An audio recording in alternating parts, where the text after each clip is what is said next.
Coucou.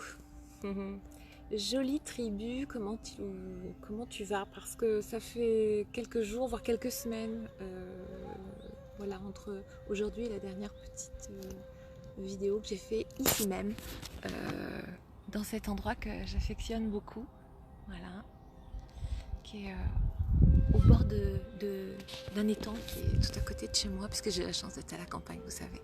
Voilà, alors...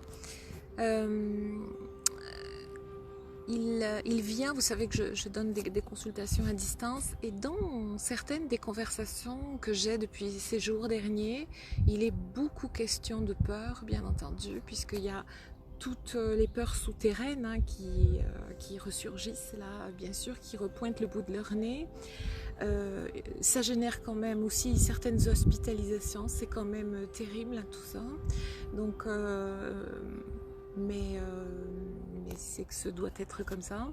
Il y a aussi deux sujets qui reviennent quasiment en boucle, c'est la méditation. Comment je peux méditer parce que je ne sais pas faire ou que j'ai pas l'habitude, et puis la prière. Comment je ressens, il y a des personnes qui me disent je ressens énormément le besoin de prier, comme si le fait de me relier à une force plus forte et plus grande que moi allait m'apporter de la paix et du calme à l'intérieur. Alors en fait je ne vais pas prétendre que je vais vous faire un éloge sur la prière, parce que j'ai laissé cet art de la prière sous le sens clérical depuis l'enfance, hein, puisque je faisais ma petite prière au pied du lit le soir après la douche. Maman brossait mes cheveux, faisait mes nattes, et puis on s'endormait paisiblement. Donc c'était bien, j'ai gardé tout ce qui était bon pour moi et j'ai continué mon chemin. Aujourd'hui, et vous le savez, je suis allée plus vers la méditation projective et transcendantale, qui m'a permis de belles choses.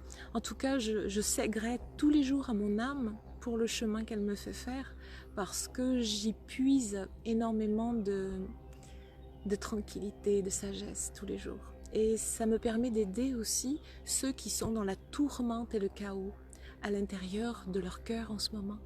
Voilà, parce que y a des êtres chers qui vont pas bien, parce qu'ils sont privés, ils sont dans la distance du lien, et on sait qu'en ce moment on est privé de toucher ce qu'on aime, hein, nos enfants, nos parents, notre famille, ils sont loin.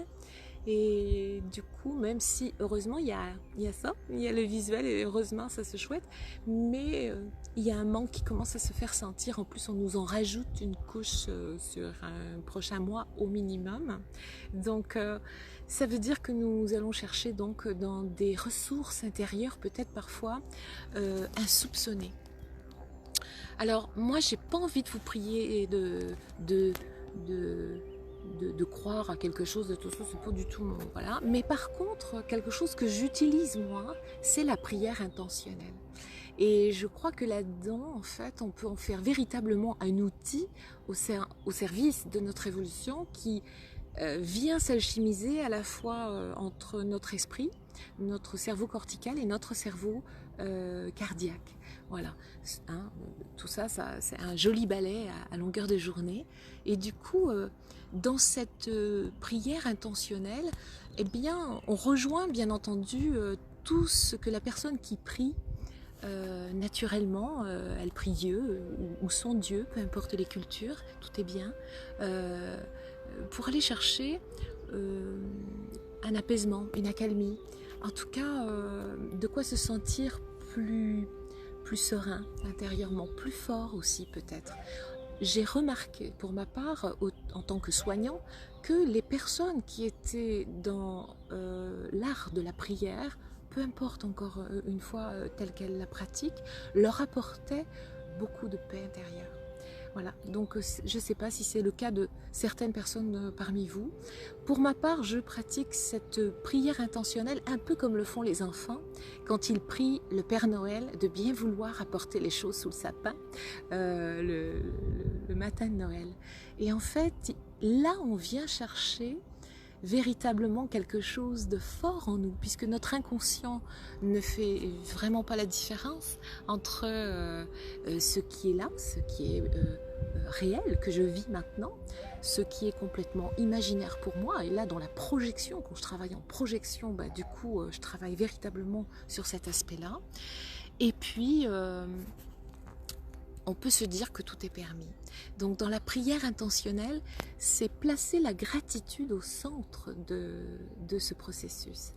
Et se dire que faire comme si tout était là, pas l'appeler ou l'espérer, parce que je pense que espérer les choses, c'est pas forcément un jour passer à l'action pour les obtenir, malheureusement. Et ça, je le vois beaucoup sur le coaching, la dynamique des coachings. Mais du coup, j'ai même un ami, Olivier, qui dit espérer, c'est la meilleure façon de ne pas passer à l'action, ou c'est la meilleure façon de ne pas le faire. J'espère qu'ils vont venir, j'espère que je vais y arriver. Je sais pas, je vais essayer. Mais du coup, qu'est-ce que je veux véritablement, quoi, hein? Donc, prier intentionnellement, avec la ferveur de l'enfant en nous, qui s'imagine, et il a raison, que tout est possible, parce que c'est en se plaçant dans une telle dynamique que prier prend tout son sens pour être et incarner ce que l'on est vraiment. Voilà. Et sans préjugés, sans tabou, voilà, sans croyances négatives, vraiment. Voilà, donc c'était ça, ma petite réflexion sur ce que j'ai beaucoup entendu ces jours derniers. Voilà, donc j'espère que vous allez bien de votre côté là, vous êtes quelques-uns connectés, c'est super. Écoutez, voilà, j'avais envie de vous partager ça.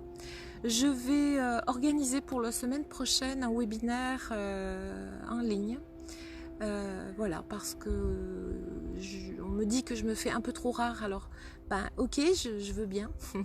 Donc je vais peut-être revenir sur le signe et le sens, quelque chose qui m'est cher et que j'ai parfois partagé en conférence, hein. Il me semble que j'ai dû faire ça il y a 3-4 ans en arrière. Qu'est-ce qui en moi a besoin d'être guéri aujourd'hui, là, maintenant?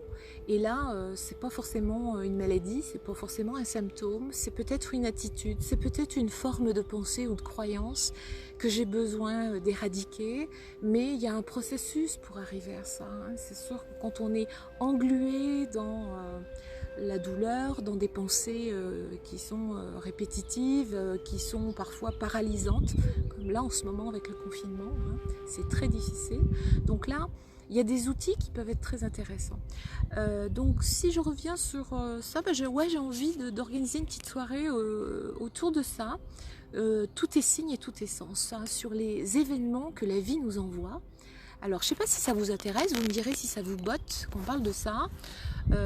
Ceux qui me connaissent un peu savent que je décode, hein, tout ce qui est autour du corps, bien entendu. Salut Aurélien, coucou. Par exemple, un accident, pourquoi on a un accident, pourquoi la voiture, pourquoi la machine à laver a toujours la même pièce qui tombe en panne. Mais il y a un symbole en fait dans tout ça qui est extraordinaire. Quand on regarde les choses sous cet angle, on a un outil de plus pour regarder ce qui se passe dans notre vie, parce qu'il y a un corollaire évident à établir entre ce que nous vivons et ce que l'univers manifeste dans la matière pour nous alerter et nous dire « Hey, tu t'écoutes pas, donc regarde ». Okay. Je me rappelle une famille avec une maison, un garage inondé 3 fois en 15 jours. Enfin, voilà. Une chaudière qui tombe en panne parce que il n'y a plus de chaleur dans le foyer. Chaud hier, hein, donc voilà. Alors vous savez que j'adore, je suis en train d'écrire un dico en langue des oiseaux aussi, de décodage, ça va être super ça, je m'amuse beaucoup avec ça, tant sur des pathologies par exemple, hein. Je pense à hier, j'ai écrit quelques mots sur l'angiome, hein, on a moi-même j'ai eu un fils qui est né avec un petit angiome et qui a disparu après, donc c'est assez courant, mais quand ça persiste, eh bien, angiome, dans angiome, il y a ange et il y a homme. Et après, c'est intéressant de voir où est-ce qu'il se situe, cet angiome. Voilà. Donc, je m'amuse à décoder un petit peu les choses aussi comme ça. Donc, en fait, je fais feu de tous les bois, on pourrait dire, je sais pas. Et donc, à partir de problématiques qui sont récurrentes chez vous, ça peut être je perds mes clés, j'ai perdu mes clés, etc. Enfin bon, outre, oui, Michel, les signes, et c'est ça en fait. Hein, puisque si nous sommes dans cette intelligence intuitive avec nous-mêmes, il y a une extrême perméabilité entre l'univers et nous, et il n'y a plus de frontières. Ça abolit véritablement toute frontière, ce qui veut dire que l'univers peut entrer en discussion avec nous. C'est vraiment une jazette entre l'univers et moi, quoi. Voilà, donc des signes, il y en a plein. En fait, c'est que une seule partie de cerveau, pour la plupart d'entre nous, hein, a été mobilisée, c'est le cerveau gauche, en laissant de côté, hein, qui est donc toute la logique, le cognitif, le raisonnement, l'intellect, etc. Et on a ce qui est rattrapé aujourd'hui, heureusement, dans les écoles pour les tout petits, on leur apprend à méditer, à philosopher, à gérer, ou à comprendre, en tout cas, à accueillir leurs émotions. Donc ça c'est bien, ça va être super pour les adultes qui vont devenir. Mais pour nous, c'était pas le cas. Donc du coup, toute la partie créative, toute la partie irrationnelle, intuitive, toute la partie créative, toute la partie rêverie, abandon, au sens où je m'abandonne et je laisse faire, parce qu'on voit bien que c'est très compliqué laisser faire la vie, après qu'on a fait le job évidemment, hein, quand même, mais du coup c'est difficile de s'abandonner au bras de la vie en se disant que quand j'ai fait ce que je pouvais faire, eh bien tout est possible alors pour moi. Et si on laisse passer cette intelligence très fine là, qui est celle de l'inné et du spontané en nous, de l'instinct même je dirais, alors eh bien nous dialoguons avec elle. Et là, on ne peut être que de plus en plus juste, c'est sûr. Voilà. Enfin, bon voilà, donc ça c'est... J'avais envie peut-être de vous proposer ça. Hein. Vous me direz si ça vous botte ou pas, ok?